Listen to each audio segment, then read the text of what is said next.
This is a man's world. Mm. This is a man's world. Welcome to another episode of According to Amabile, and I am so excited today because I've got what I consider the thinking American Idol voters contestant on. Amanda Barise, you have brought jazz to American Idol. You brought all kinds of flavors to American Idol, and I'm just very happy to have you joining me on my podcast today. Thank you for having me. Thank you for having me. It's such an honor to be here and to speak with you. Thank you to everyone that has voted and that did keep me on until the top 14. It's nothing short of an honor to speak with you and to be on American Idol. I feel like you brought all kinds of musical flavors to the competition, even as early as your audition, and you picked surprising songs, even going with your audition of It's a Man's World, which is like a girl singing that. I was like, Yeah. wow. And they gave you a lot of placement before. They were actually previewing you in the commercials before the season even started. So they must have thought very highly of you to have you in that package. Well, it's really an honor. Everyone in the season is incredibly talented, but to speak to the audition song, I did choose that song because it really was like a full circle moment in my life. Many years ago, as a young child, I auditioned for another reality television singing show that it didn't air, it didn't go anywhere, thank God, but I actually got a no singing that song. So that's what I referenced in my audition, where like some things have gone positive, some things have gone negative with this song. And it was just a full circle moment to receive the yes. But just to let people know your background that they might have not know or they might not have noticed on the show. I mean, you sang at the Apollo, which I did. I sang at the Apollo multiple times. Crazy. Multiple times over the years for amateur night at the Apollo, and I sang, I believe the whole time it was Heat Wave by Martha and the Vandellas. Nice choice. Whenever I'm with him, something inside. Love that song. And I was actually on the same street as the Apollo Theater, one of the youngest people ever in the history of the Cotton Club to sing with the full big band there. So that was an honor as well. And, holds a special place in my heart. And you were performing there. Was that woman that's always in the front row there? She's like this. She has the glasses. She was there for the longest time. I'm trying to remember her name. She was like a mainstay. I don't know, but I know that I saw Billy Mitchell. Oh, wow. Billy Mitchell is like the historian of the Apollo Theater, and he was pretty instrumental in getting me to audition in the first place. I went for a tour one day with my dad, and during the tour, at the end, they allow people to go up on stage if they want and sing a song for everyone on the tour. And so I did. I think I sang Who's Loving You by the Jackson 5. And he really encouraged me to come back and to audition. And he made sure that I got seen that day because it's a pretty long line. And I mean, I've thanked him every year since. So thank you, Mr. Billy Mitchell. That song's great. Philo did a good job with that. Yes. That was, yes. I love Terrence Trent D'Arby's version of that. But I don't know. You're a little young. Yeah, I mean, I love his voice. He has an incredible voice. And other things about your background is you went to the new school. But did you have Professor Richard Barone as a teacher? I didn't. I had Richard Harper, not Barker, Richard Harper as my theory teacher. But I didn't have the other person that you said. People that are not initiated, the new school is no joke. Yeah, it's a pretty intense curriculum. You need to learn music theory just as much as you need to learn performance. You need to learn arranging just as much as you need to learn composing. It might be easy to write a song, but can you then write parts for a 12-piece band? you know, so it's pretty intense. The vocalists and the instrumentalists there go through a very similar curriculum. Did you get to show those talents at Lincoln Center too? I haven't performed at Lincoln Center Oh, you yet, should. but it's definitely on the short-term goals that I have post American Idol. Oh, I see Carnegie Hall in your future. You've done enough That's practice. there too. I would love to perform there. I would love to see you with orchestras and you have that kind of voice, which we're going to get into because you picked such interesting songs, like you did Etta James, like one of my favorites. I love Etta James. I studied Etta James growing up, Aretha Franklin, Ella Fitzgerald when I was getting into learning scatting and different solos. So yeah, there's many people I could name that I've studied. All of the songs on the show, minus the Lady Marmalade duet that I did, were all choices of mine that either I performed regularly or have a special place in my heart.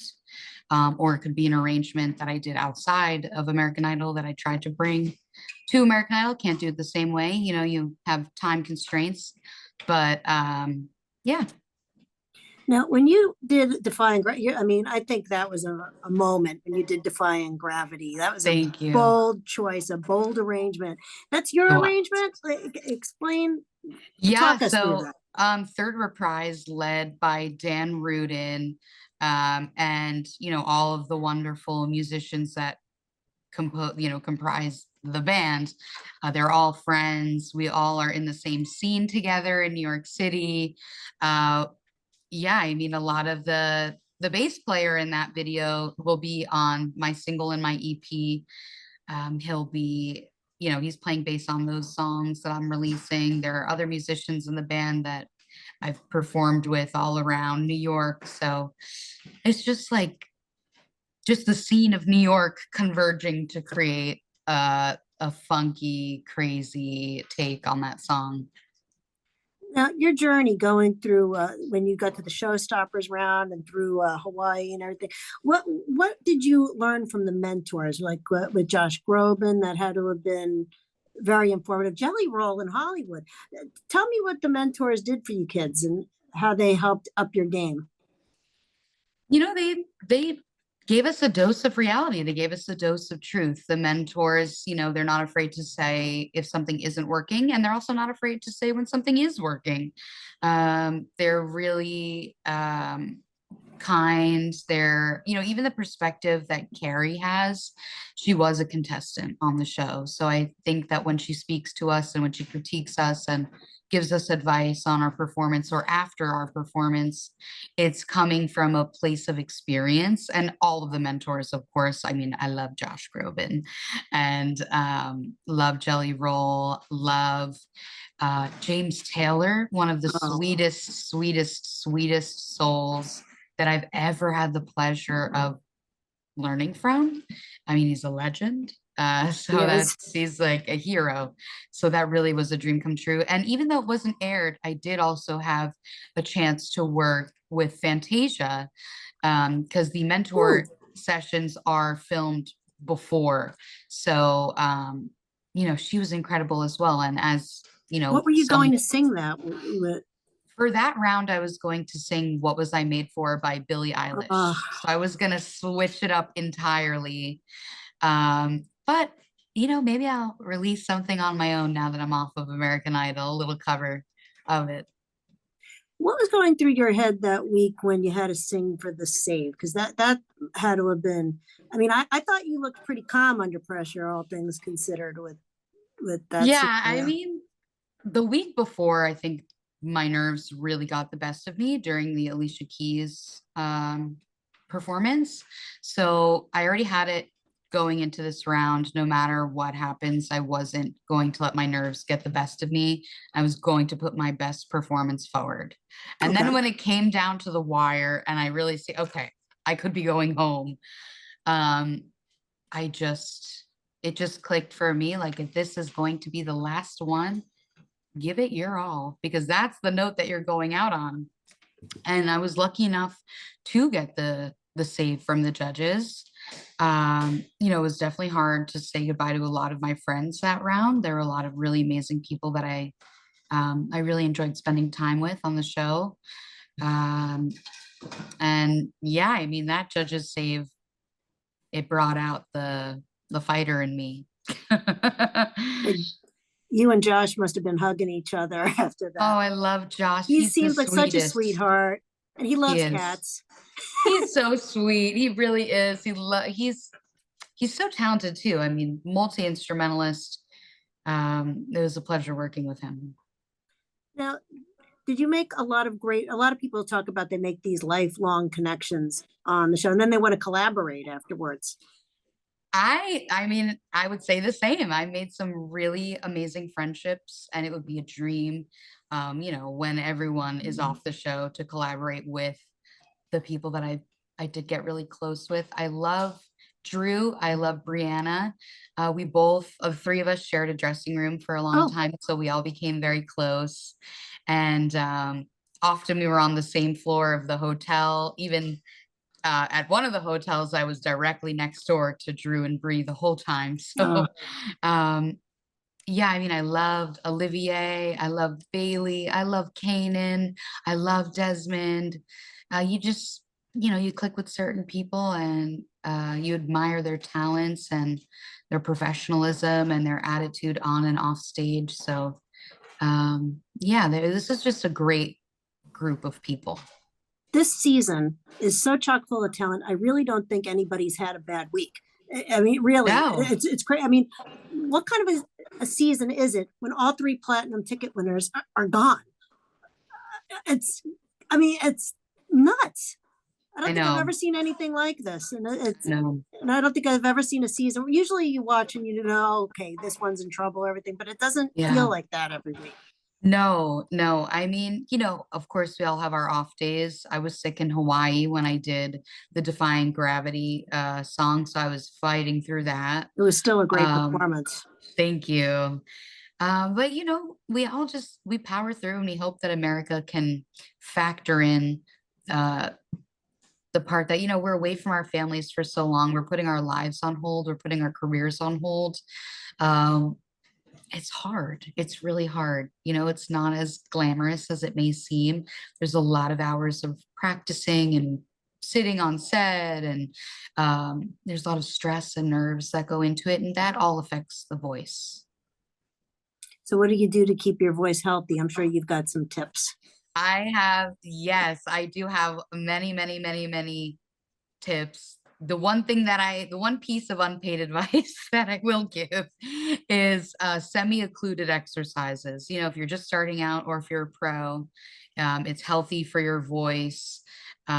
Give it a quick Google. You'll find a million exercises. Anything in that category is amazing for your vocal health. Now, of all the three judges, with Luke and Carrie and Lionel, who do you think gave you the best piece of advice that you're going to carry forward? Ooh, it's hard. Because I feel like they were really I know. trying to I give mean, I have everybody. like I have something from each judge, but I don't know if I could pick a particular judge. Okay, let's go with one piece from each judge. Okay, so there was one point I'll go in chronological order. Okay. Luke in Hollywood Week told me, when I did say that overall in the competition, I felt like an underdog. He really encouraged me to step into my light, and he said I have to feel like the diva that I am. And from that point on, I really made an effort to let my walls down a little bit and show people who I really am on stage and off stage. The next would be in Hawaii. Carrie said that, she would buy a ticket to my concert, buy my music that day. So that, it's just incredibly validating to hear that from a star like Carrie. And Lionel, most recently, in the episode that you referenced, the Etta James, where I got the judge's save, he said something along the lines of, "You reminded America who you are tonight." And that, it touched me a little deeper because I was very intentional with the songs that I chose, and Oh, especially no that doubt. one, to remain true to my artistry and who I am outside of American Idol. It's very hard to lose yourself and to get lost in the game of, okay, well, I'm going to pick this song because I know it's a classic female vocalist song and everyone's going to love it. But is that going to translate to your career outside of American Idol? I don't know. For me, I had to stay true to what I sing outside and what my original music on my EP and my single was going to sound like, and the EP after the EP. Right. It all, needed to be in line with that sound and those genres.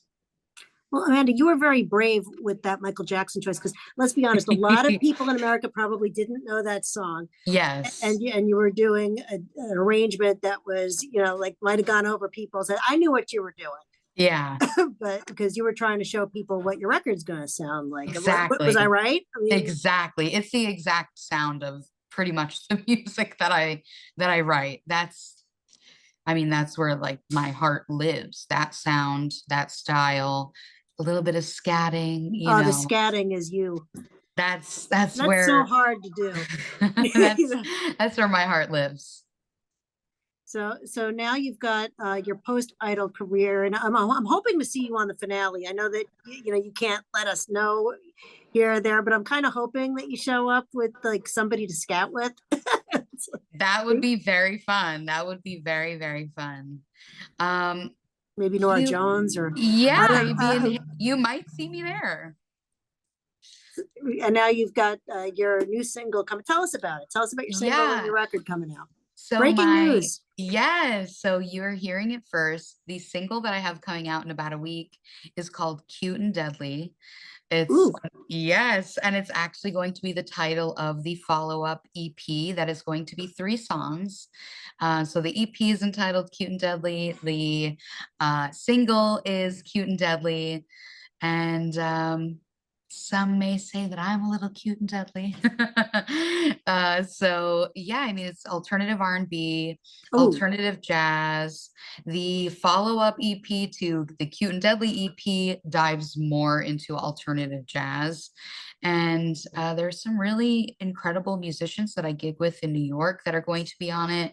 Idris Frederick on keys, Max Spinelli on bass, Dom on drums, Ricky Barati from Red Convertible Records is mixing it. That's where we also finish production. And pretty much the most important piece of all, my boyfriend over here, who ooh. is steaming my clothing right now, is an amazing engineer and producer who helps write the music with me, produce the music, get all the product together.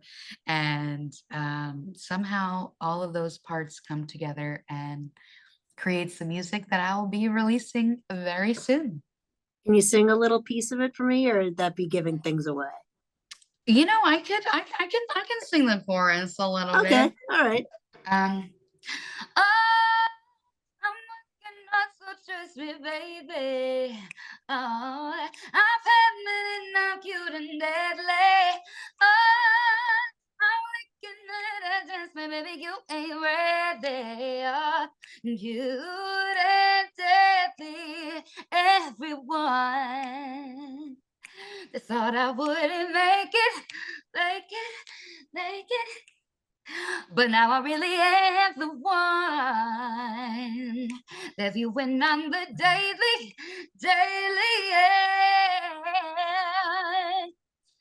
Just a little preview.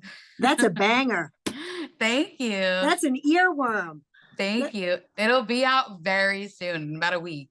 Look for it on Spotify, Yes, Apple, it's going to be everywhere. all the Spotify, Apple platforms. Music, Tidal, everywhere you can stream and buy music, it will be available. Excellent. Amanda, thank you so much for coming on According to Amabile. It's been a joy watching your journey and beyond American Idol. Hope to see you on the finale. Yes, I think you may see me there. Woo! Thank you so much for having me. It's been a pleasure speaking with you. Thank you so much. Amanda Barise, According to Amabile. Thank you so much for coming on my show. Yeah, thank you. Bye. Bye.